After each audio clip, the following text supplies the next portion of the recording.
के इस बुलेटिन में स्वागत है आपका। मैं हूं रचना रावत। तो चलिए शुरू करते हैं खबरों का सिलसिला।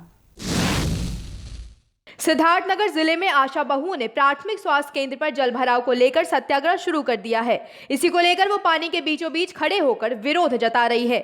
उनका कहना है कि पीएचसी में चारों तरफ हर साल ऐसी ही समस्या रहती है। हम इस तरह कैसे काम करेंगे? हमारा काम जच्चा बच्चा दोनों का है। इस गंदे पानी में हम उन्हें कैसे संभाल पाएंगे?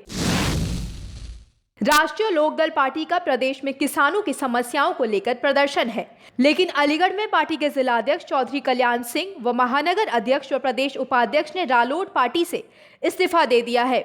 वहां प्रदेश उपाध्यक्ष जय सत्यपाल सिंह ने बताया कि रालोद पार्टी एसएमएस व व्हाट्सएप पर चल रही है। धरना प्रदर्शन के लिए एसएमएस आता है व पार्टी से कार्यकर्ताओं को जोड़ने के लिए कोई मुहिम नहीं चली। पार्टी की जो हरित का मुद्दा था उसे तो किनारे कर दिया है। किसान आत्महत्या कर रहे हैं, लेकिन चौधरी अजीत सिंह ने किसानों की कोई मदद नहीं की है।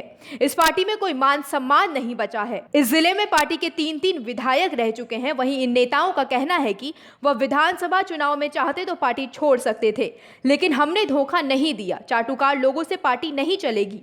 पार्टी चलाने के लिए संघर्ष करना पड़ेगा तथा पार्टी के कार्यक्रम, नीतियों व चाल चलन में बदलाव करना पड़ेगा। किसानों को बोल रही है चौधरी अजीत सिंह जी या जैन जी, कहीं भी किसी किसान के लिए उन्होंने कहीं भी किसी भी प्लेटफॉर्म से अपनी बात पे या समर्थन नहीं दिया। हम उसी से भटक गए। हरित प्रदेश का मुद्दा था, उससे भटक गए।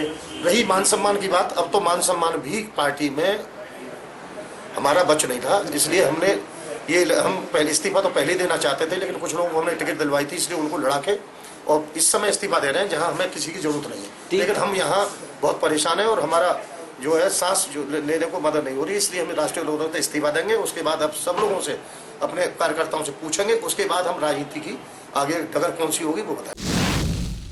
पार्टी किसानों की पार्टी है, स्वर्गीय चौधरी साहब की पार्टी है और बहुत दिनों से हम पे जैसी भी सेवा हुई, जिस तरह से भी हमने पार्टी की सेवा की आप लोग सभी इसके गवाह हैं और क्षेत्र की, जिले की जनता और प्रदेश की जनता गवाह है हमने कितनी मेहनत की।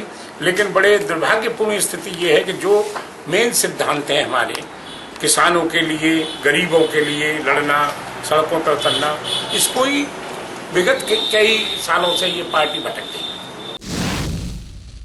पुलिस एवं स्वाट टीम ने वाहन चोरी एवं लूटपाट करने वाले गिरोह के साथ बदमाशों को गिरफ्तार किया है।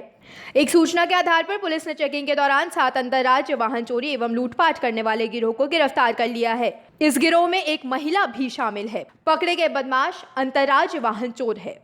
यह लोग भीड़-भाड़ वाले इलाकों में वाहन चोरी एवं लूटपाट की घटनाओं को अंजाम देते थे। पकड़े गए बदमाश अब तक दर्जनों वाहन चोरी एवं लूटपाट की घटनाओं को अंजाम दे चुके हैं। पुलिस ने इनके कब्जे से चोरी की गई एक स्कॉर्पियो गाड़ी एवं 3 तमंचे भी बरामद किए हैं। पुलिस इनके अन्य साथियों की तलाश कर रही है। एएसपी सिटी श्रवण कुमार का कहना है कि पुलिस ने अंतर्राज्यीय वाहन चोरी एवं लूटपाट करने वाले गिरोह के बदमाशों को गिरफ्तार किया है। और इस अध्ययन की जो पेक्युलरिटी है उसमें यह है कि इसमें कई एज प्रोफाइल के क्रिमिनल हैं और इसमें लेडीज भी है और जेंट्स भी है और बच्चे भी हैं। इनका जो बेसिक मोडस ऑपरेंडी है वो ऑपरेंडी ये है इनका कि ये एक तरीके से भीड़ भाड़ के इलाके को टारगेट करते हैं और चैन काटना, पर्से करना, बैग उठाना, ये इनका बेसिक प्रोफेशन है। बावरिया क्रिमिनल है।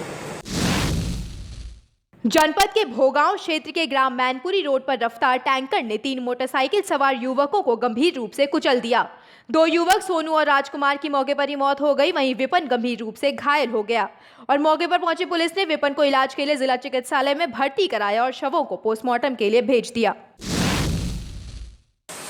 ये इधर से जा रहे थे, किससे जा रहे थे? पल्सर मोटरसाइकिल से, और उधर से टैंकर आ रहा था और जैसे ये पावर हाउस पे पहुँचे हैं वैसे ही इनका एक्सीडेंट ओवरटेक के चक्कर में ये उछल के गए आगे और उनके साथ उनके जो 2 साथी थे वो आगे आना। कितने लोगों की मौत हुई? 2 लोगों की मौत हो गई ऑन स्पॉट। ये इंजर्ड। पूरे देश में अंतर्राष्ट्रीय जनसंख्या दिवस मनाया गया। इस मौके पर सदर तहसील से डुमरियागंज सांसद जगदम्बिका पाल ने परिवार नियोजन रैली को हरी झंडी दिखाकर रवाना किया। इस मौके पर एडीएम और एसडीएम सदर भी मौजूद रहे। भारत में 1952 से ही परिवार नियोजन का कार्यक्रम चल रहा है। गांव-गांव जाकर लोगों को जागरूक करेंगे और जनसंख्या पर काबू पाया जा सके। इस रैली में जनपद की तमाम एएनएम व आशा बहुओं ने लिया हिस्सा। ये कार्यक्रम पूरे देश में चल रहा है। गुन्नौर थाना इलाके में एक शख्स ने अपने ही घर में अपनी नाबालिग बेटी को प्रेमी के साथ आपत्तिजनक स्थिति में देखने के बाद बेटी और उसके प्रेमी को रस्सियों से बांध के चाकू से गोदकर बेरहमी से हत्या कर दी। बेटी और उसके प्रेमी की हत्या के बाद आरोपी शख्स ने थाने में सरेंडर कर दिया। ऑनर किलिंग के कारण इलाके में सनसनी मच गई। पुलिस ने ऑनर किलिंग की घटना की जांच शुरू कर दी है। शासन की इतनी सख्ती के बाद भी काले कारोबारियों पर लगाम लगती नहीं दिखाई दे रही है। दरअसल मामला हाथरस जंक्शन थाना क्षेत्र के मेंढू नहर का है, जहां सुंदरलाल मित्तल की मोबी ऑयल फैक्ट्री में होने वाले अवैध कामों की शिकायत काफी दिन से डीएम हाथरस को मिल रही थी। डीएम ने एसडीएम सदर के नेतृत्व में एक टीम बनाई। टीम ने जब फैक्ट्री पर छापा मारा तो कर्मचारी फैक्ट्री को ताला लगाकर फरार हो गए। कई घंटे बाद संचालक पुत्र आया और एक कर्मचारी को दीवार पर चढ़ाकर अंदर कूदाया।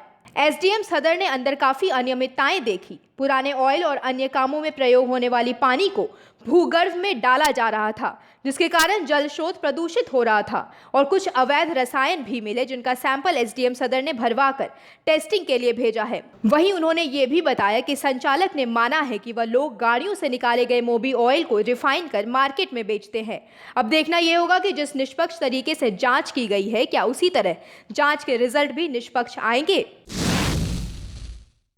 जो केमिकल पाए गए, प्रथम दृष्टया ये पाया गया कि वो जो कच्चा मोबिल होता है, जो रिएक्टर मोबिल गाड़ियों से निकलता है, उसको मंगाते हैं और उसको प्यूरिफाई करके पुनः मार्केट में उसे तो कुछ और केमिकल पाए गए जिनको मिला करके वो उसको प्यूरिफाई करके उन केमिकल्स को, उनका बाई प्रोडक्ट, उनका रॉ मटेरियल और जो ये प्रोड्यूस कर रहे हैं मोबिल, इन सब की सैंपलिंग की गई है। सैंपलिंग को लैब में भेजा जाएगा और लैब से जो जांच रिपोर्ट आएगी उसके आधार पर कार्रवाई की जाएगी।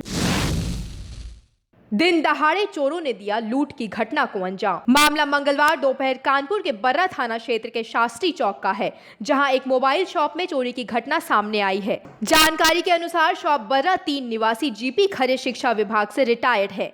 उनके बेटे सजद की है। उसने बताया कि एक युवक बाइक स्टार्ट खड़ी कर शॉप के बाहर ही खड़ा रहा।